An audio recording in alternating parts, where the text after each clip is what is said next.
Hey there, holiday horror hounds! Welcome back to Cleaving Thought from Bone with your host, Sociopathic. It's time for a tasty treat you won't forget, but most tasty treats are just sugar-coated nightmares. Don't believe me? Well, tonight's story is chock full of nightmares. The Princess, the General, and the Beast.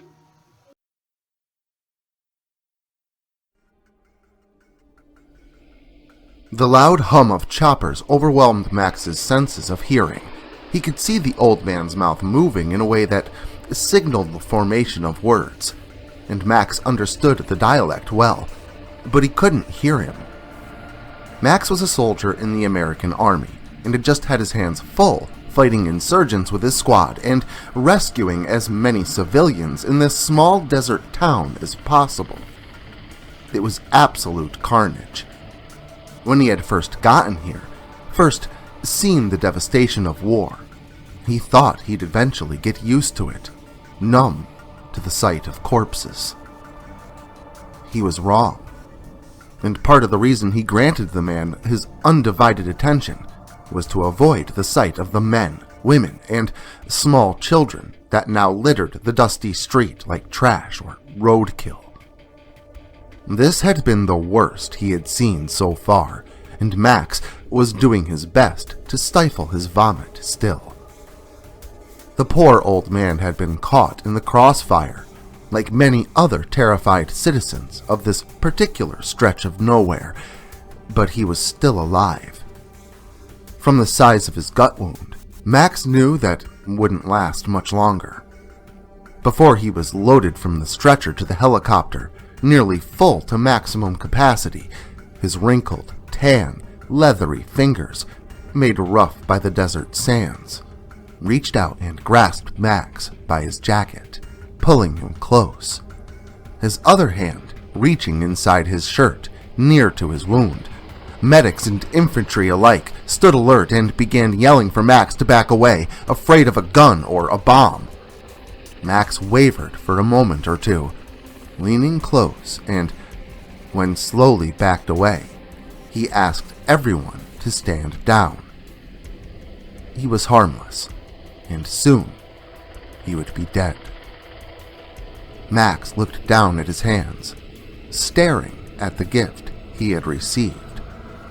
The sight of slaughtered families had made him think back on his own, and he knew before he had even looked away from the object what would be done with it. Dearest Stacy, first, let me say that I miss you and Alex more than anything in the world.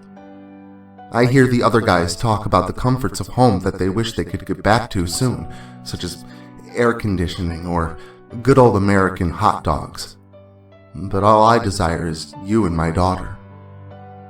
I know that you think of me every day, and I take comfort in that. When I miss you the most, and feel as though I'm going to break, I look up at the sky and I think of you, because not only are we underneath the same sky, no matter how far apart, but I know that you're thinking of me as well in that very moment. When I close my eyes at night, I swear that sometimes I can still feel your touch, or hear Alex's laughter. God, I wish I could have been there for her first steps. The other day, we made contact with a terrorist cell. Don't worry, I'm fine, and most of the other guys are as well. There was this old man that ended up getting wounded though, and I managed to pull him free from the hot zone. Again, don't worry, I didn't do anything crazy. The thing is, before we helivaced him out of there, he gave me something. The object in question has been enclosed. It's a doll. I know what you're thinking, and I'm way ahead of you. The thing has been inspected tenfold, and it's totally harmless. Before he was flown out, he told me thank you for saving his life, and that he believed in what we were doing here. He gave me the doll that you likely now hold in your hands. He said it would protect me or something, but I couldn't catch it all before the chopper took flight. Anyway, I thought it would make a great gift for Alex. I know she's small, but there's no removable parts that she can swallow or anything. Besides, it's for protection. I'd rather it be with you and her anyway. By now I bet you're chuckling a bit, and probably thinking I made this up due to the likeness, but I'm not there to defend myself or my word, so I will just smile with the thought of your laughter. Well, I have to cut this one short. We're moving out again soon. I love you so much, Stacy. Give the baby a kiss for me, and tell her I love her too. Counting the days until I see you again. Max. Alex's small face searched through the tall boxes of cereal and bags of chips in search of her favorite snack of the year, Christmas cookies. With delight, she had spotted what she was looking for. Reaching for them, her fingers brushed against something solid, and as she touched the red and green bag, there was a loud snap that startled the girl into banging her head into the top of the cupboard. Ouch! Alex called out. Are you okay, princess? A gentle maternal voice called to her from the nearby living room. It was her mother, Stacy. I told you, honey, be careful in the cupboards. Don't get your fingers pinched in one of those traps, she insisted. Alex was 8 now, and although she was old enough to search for her snacks, she couldn't reset the trap herself. Alex wondered to herself how come mothers always seem to know exactly what kids are doing, even when they can't see them. Stacy was seeing guests out of her home, the last remnants of a vivacious Christmas Eve party. Alex entered the living room, a sugar cookie with red sprinkles and a bite taken out of it in her hand. She eyed the large glass window to her left and the falling snow outside.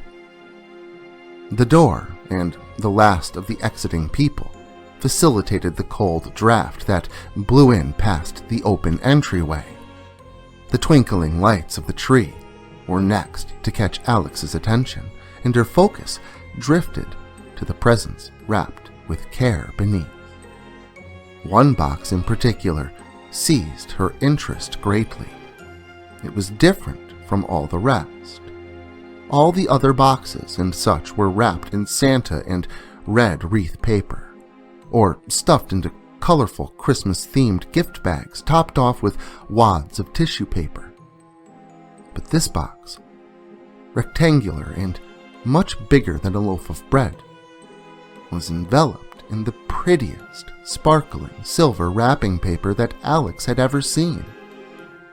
It looked like a gem amidst the mountain of Christmas gold. Every Christmas Eve, after her mother's annual party, Alex would be allowed to open one gift beneath the tree, any one of her choosing. Alex knew which one she would pick. It almost called to her. The door slammed behind the last exiting guest, and Stacy let out a sigh of relief loud enough for Alex to hear. Alex watched her mother warily stroll to the living room couch and plop down on it, rubbing her face with her hands. Mommy, can I open my present now? Alex asked her excitedly. Huh? Stacy mumbled back in confusion. Oh, yeah. Sure, princess. Grab whichever one you want, she said, knowing her daughter knew the routine. Without hesitation or reserve, Alex scampered over to the tree, lifting the silver box into her arms. Stacy eyed the girl as she did and couldn't help but smile, knowing what was inside.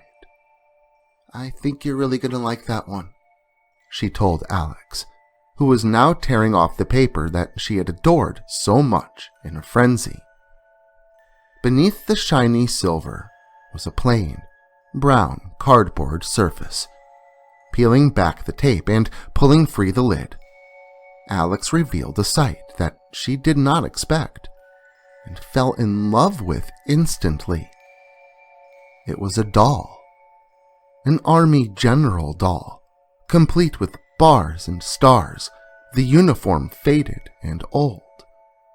The somehow familiar facial features were only made more prominent by the dark hair that sprouted from its head. "That," Stacy began, but begun to choke on her words. With a breath and clearing her throat, Stacy started again. "That's a gift from your father. Daddy sent that to you when you were just a baby. He got it from someone he saved over there." She managed to finish. Alex stared at the doll, and the thought landed on her mind heavily, as if it was always there, just waiting to be discovered. The doll seemed familiar, because it looked like her father.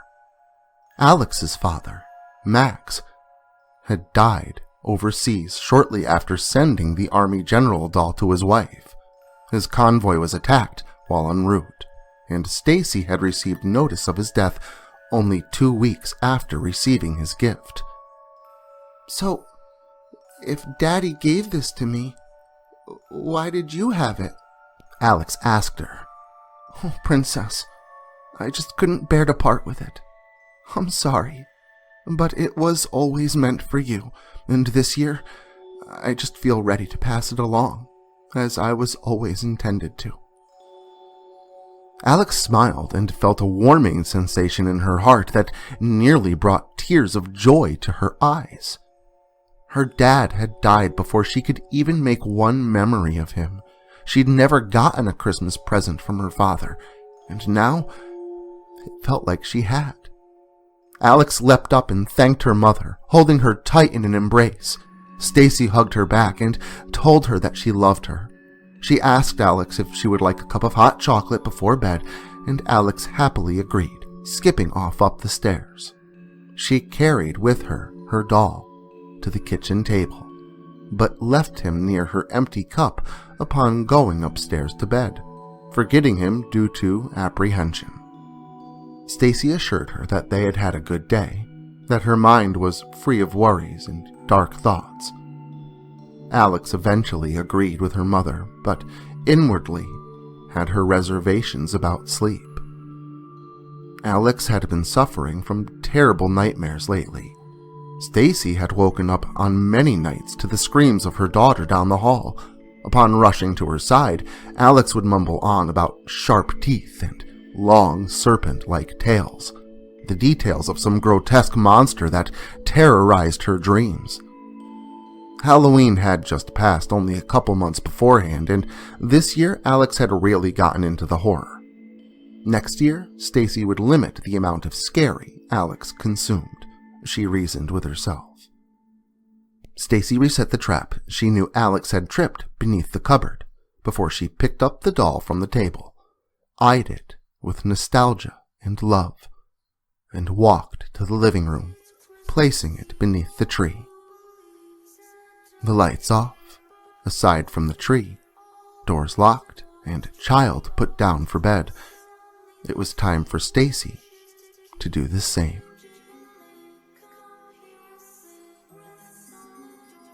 About an hour had passed since the house had been silent, with all occupants in bed. Alex stirred relentlessly under her covers, unable to steady her uneasy mind. Apprehension of nightmares, even on Christmas Eve, forced her to alertness.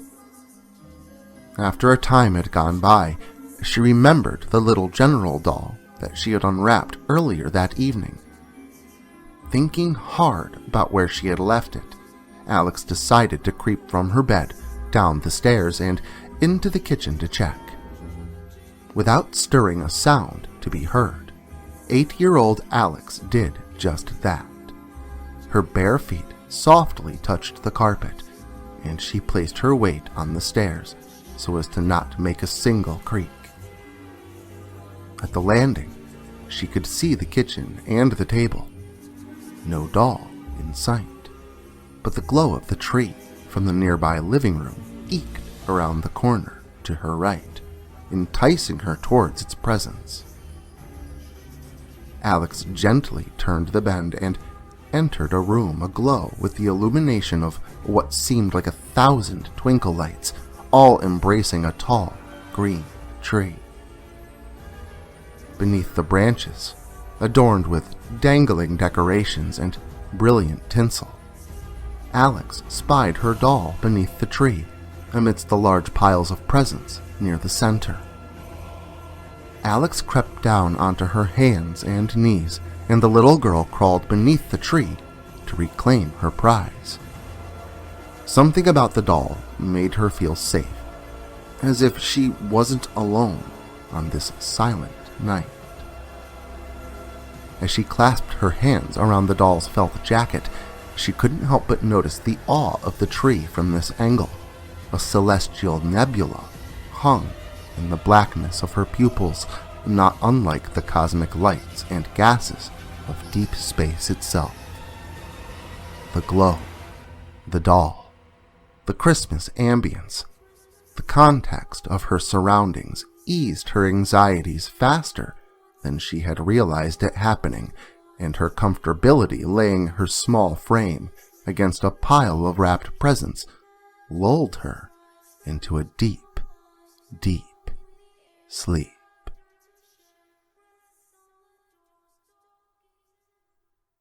Alex awoke to a loud thump on the ceiling above her.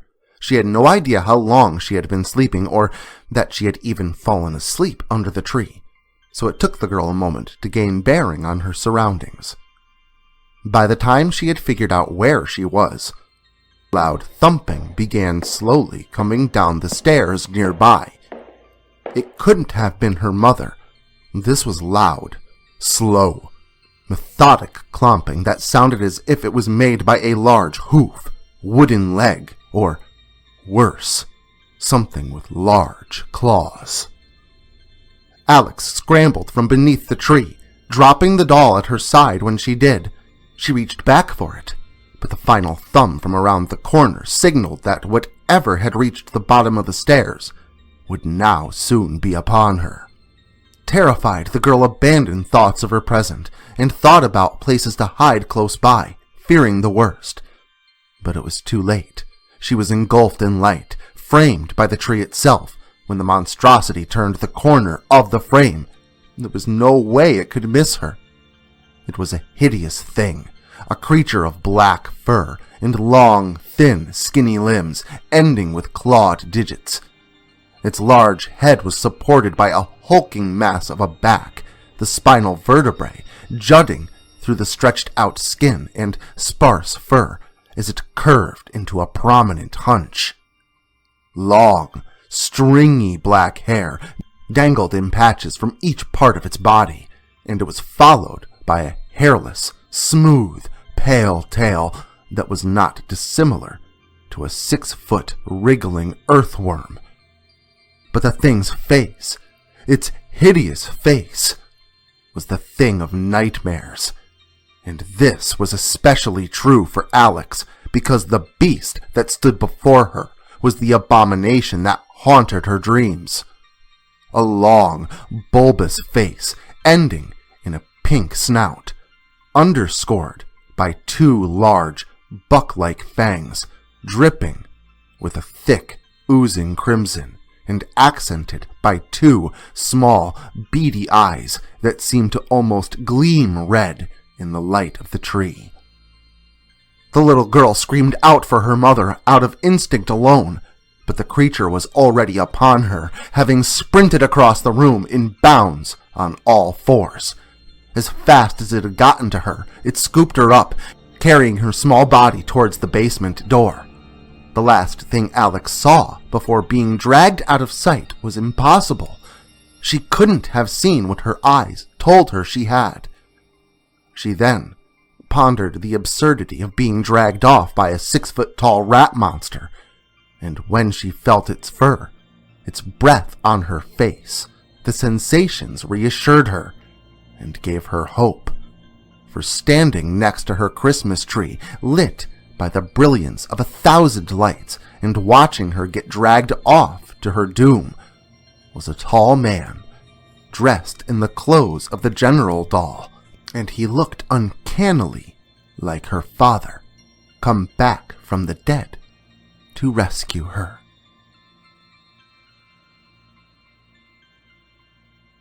Before they had gotten to the bottom of the basement stairs, The door had shut behind them, leaving the girl in total darkness, all except but a dim light off in that impossible distance for the confines of a basement.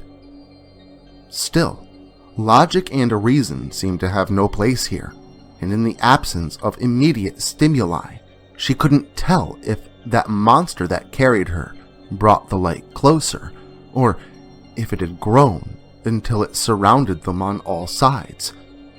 As if passing through a simple archway, Alex was greeted by a bitter cold and the sight of snow that blanketed a wintry landscape. Looking behind her, her basement was now gone. Only the forest and white scenery greeted her eyes. The creature set her down in the snow, her bare feet enveloped by frozen particles of ice that crept up her thin nightgown when the wind blew by. It did not speak to her, nor did it make a gesture. The beast simply wrapped a claw around the girl's right wrist, stood upright, and began trudging off into the blustery woodland, dragging the little girl behind him. Alex started to cry and wondered if the heat of fleshy fallen tears would be the only warmth that would grace her skin ever again. The creature tugged harder and tightened its grip, causing the girl to wail out before sobbing louder. Like dogs in the night, her weeps of agony were answered. Soon a cacophony of misery began resonating through the trunks and snow-heavy boughs of this desolate frozen wasteland. The wailing of children. Crowds of children. Oceans of children. The sound grew so loud, Alex halted her sobs and tried to cover her ears due to the creature's grip. She only managed to cover one. Being dragged ever forward, they passed a clearing in the woods, though they did not enter it, and Alex was thankful for that. What appeared to be a frozen lake covered in snow had only been no more than 20 feet away. Alex identified the source of the ghastly wailing and cut her to the quick with fear. Somehow, she managed to gulp down her scream. Jutting out of the surface of that flat, snowy scene, backdropped by yet more encompassing forest, were people. Small people. Had the place been dark, or she had been further away, she may not have realized what it was. But it was bright, and she was close enough to see that it was children. Frozen and frost-bitten children. Each of them looked emaciated and pale. Ice and snow clung to their eyelashes and hair. Tears were frozen in crooked lines of ice that ran from the bottom of their eyes past the end of their face, leading to a frozen, pointed tip of an icicle. Their bodies were half frozen into the lake below, only their torsos free to move in some kind of eternal torment like hell. But this was not hell. Alex was a good kid, even for 8 years old. Alex kicked and screamed, and the rat creature shrieked with a monstrous squeal and struggled against her, easily overpowering her. Readying to lift her up again, both the thing and the girl noticed the sound of something crashing through the forest nearby, and each turned their head, blood swinging wildly in the air like tendrils from the thing's snout, still wet and slick with red. Alex didn't know whether to scream in terror or joy when she spied the olive-green garments adorned with stripes and stars, but she solidified her allegiances and found a renewed sense of hope when the general's gleaming sword reached out and pierced the monster's flesh at its shoulder. The creature howled and released its grip on Alex's wrist. Alex took her opportunity and began backing away in a frantic. As she clambered to her feet, the man in the general's uniform swung his sword to strike again, only this time being caught by the creature's sinister right foreclaw. as the two battled in the powdery white. Alex stumbled backwards into a fallen down log, not seen, as her focus was now on the show taking place before her. She braced herself as best she could, expecting the soft plop of a landing in the cold snow, but she felt nothing. Her body felt weightless, and her stomach lurched into her throat. The little girl watched the world before her shrink into nothing more than a pinprick of light. Alex shut her eyes tightly, knowing that she had to be dreaming, and tried to wake herself up. When she reopened her eyes, she no longer saw the black abyss of nothingness, nor the snowy wasteland filled with the cries of agonized children. But neither was she greeted with the contexts of waking reality.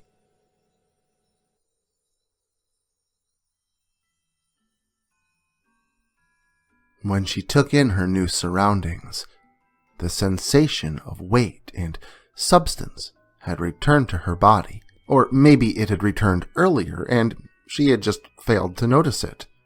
But as it were, she was now sitting upon solid ground, or mostly solid rather. When she set her hand and small fingers down onto the ground beside her, they sunk deep into the substrate, with only the weight of a small girl trying to lift herself to her feet.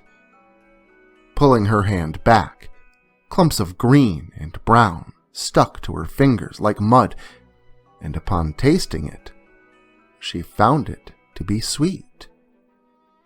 This, of course, made perfect sense, because the world that surrounded her was entirely made of food. Sweets, more precisely.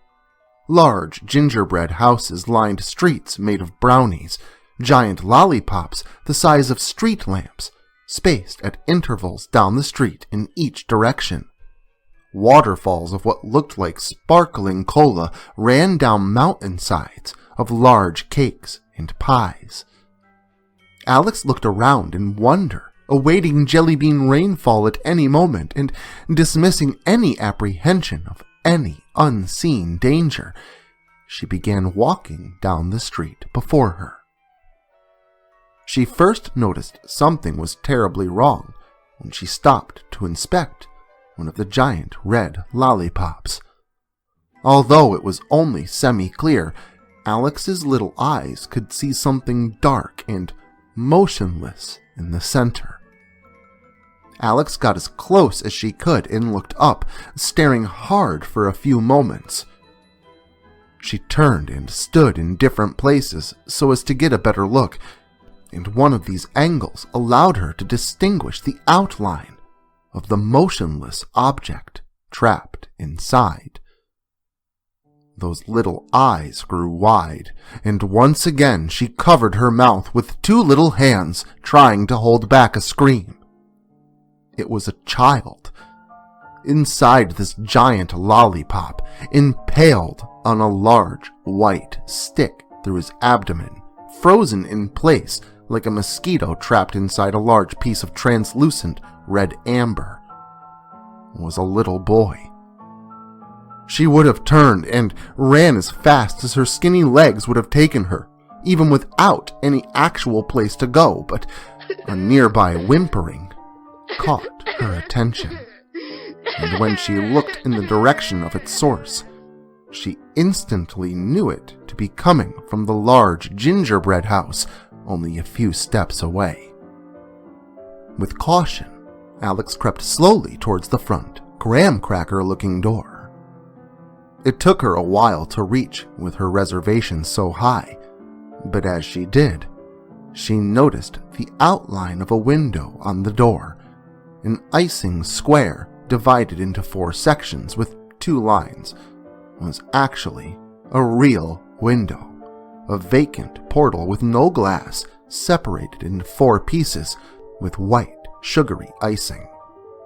Alex would realize those lines to be more like those of bars when a small hand and arm reached through the spaces. Alex screamed at the sight, imagining all kinds of monsters that may lurk on the other side, but a child's pleading for help stopped her from running yet again. Please, help me! They're going to eat me!" a young boy screamed. Alex rushed to the door and pushed. Not giving an inch, she gave it a kick. The substance must have only looked like crumbly graham cracker, for its resolution was like that of cement. The boy's pleas changed into panicked cries. Suddenly, the skinny arm was pulled back inside the door with haste, as if yanked inside. The boy's cries became more intense and desperate as Alex stood to her tippy toes and peeked in past the icing-covered crossbars. The sight that little girl beheld would never fully leave her mind, dream or not. A large, red, humanoid-like creature with skeleton-like arms dragged a nearly naked young boy, not much younger than Alex, over toward what looked to be a cutting board in a kitchen. The boy's eyes met Alex's, and she watched him mouth out one word to her before the creature swung a large cleaver down onto the cutting board and sliced off several of the boy's fingers. Paying no mind to his screams of pain and shock, like it didn't even hear him, Alex watched it pick up each and every digit it had cut free and toss them into a large mixing bowl, a whisk handle jutting from the top like the children in the frozen lake. Alex watched the thing lick its claw-like fingers before picking up the cleaver and readying itself for another chop. Alex turned to face away, her eyes wet with tears and mind resolute, taking to heart the single word the boy had mouthed to her in silence that she understood so clearly. Run. The more the little girl ran, the more this dream world changed into a land of nightmares. Cries of sorrow and pain leaked from every house. Bits of nails and bone might have been seen in the brownies that comprised the street. A skeletal creature, like the one she had seen chopping up that boy, sporting large bat wings, landed on a large lollipop and began licking it, as if completely ignoring her presence. After only a couple of licks, the thing opened its jaws for a wider than it should have been able to bite. Its orifice lined with rows of serrated fang-like teeth, and clamped down onto the red translucent surface. With a creaking crack and a loud pop like a gunshot, Alex watched the thing break off a large piece of the top before flying off with it in its jaws. What remained of the lollipop leaked from the chunk ripped out at the top. Alex stared at the red substance that ran down the side and dripped to the ground like a gusher candy until she realized that when the sucker had broken, it had tore the center as well. The child that had been inside was now missing his or her head, and fresh, uncoagulated blood flowed from the wound in the giant candy on a stick. Alex heaved at the sight and threw up at her bare feet. She knew that she would join them, that it wouldn't be long before they took her too, to bake her into one of those treats. Alex felt a firm grasp on her fragile shoulder and spun around with a shriek, sure that she was doomed. The sight of him was like a godsend, and from his looks, possibly could have been. The man in the general's uniform stood before her, an assuring smile on his face.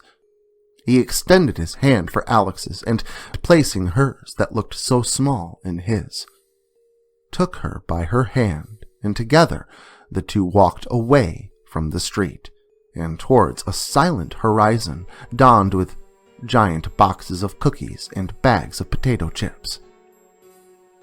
Something about this man, this thing, made her feel safe, as if nothing could harm her. But her thoughts drew back to his battle with the large rat creature and wondered that, if he was here, maybe that monster had found his way as well. It was only a few minutes before a large box of Christmas cookies towered over them amongst scattered fruit pies and other such treats. and Alex's fears were realized. The girl felt a shove towards the direction of the large box, and when she turned, she saw why. In the distance, and gaining proximity very quickly, was a large, black creature with a pale, earthworm-like tail. The thing had found them, and the general was urging her onward, towards a tear in the wrapping. But it was too late. By the time she had figured out what was going on, the thing was upon them both. The man pushing the girl as hard as he could. Alex watched on as the man just stood there, the beast ready to lunge. He made no movement, nor did he even draw his sword. The beast leapt through the air, and Alex almost closed her eyes, expecting the worst. But then she heard a loud snap, and nothing.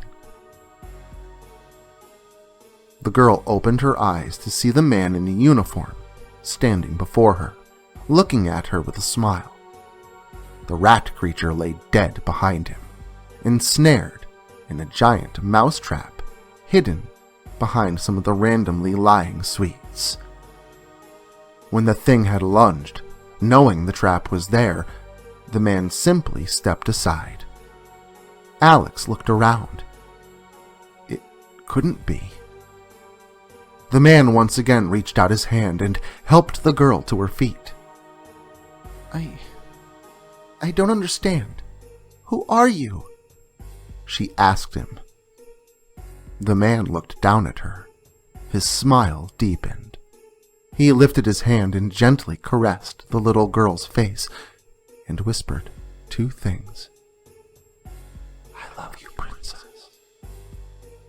I'm sorry.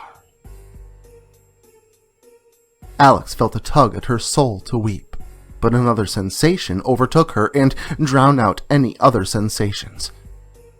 It was the feeling of sleep. Unable to keep her eyes open another second, Alex fell into a deep, restful slumber.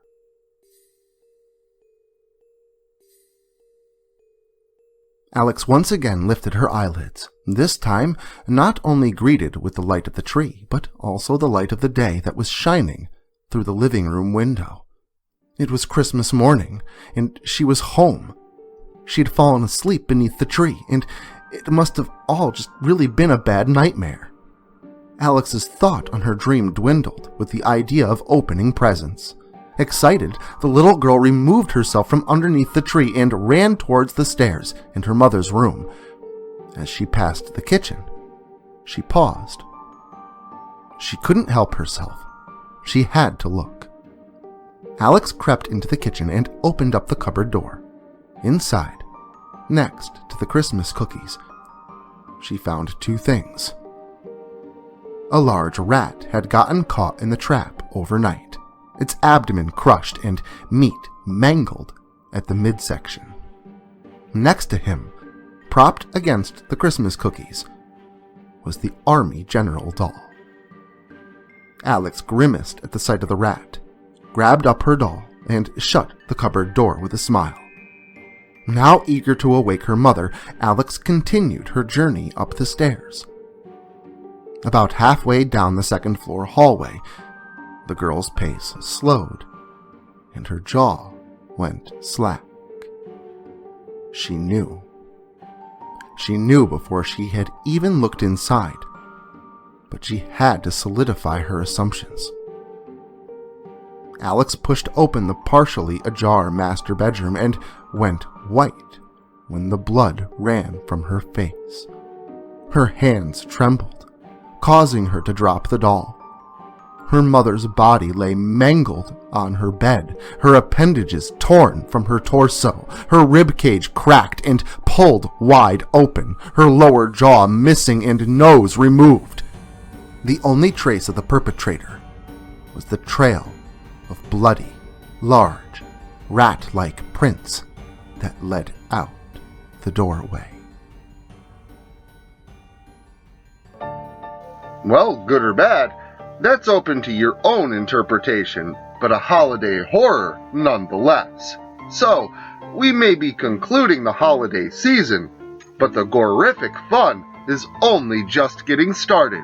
So, make sure to like, share, subscribe, and turn on notifications so I can catch you all again next Saturday.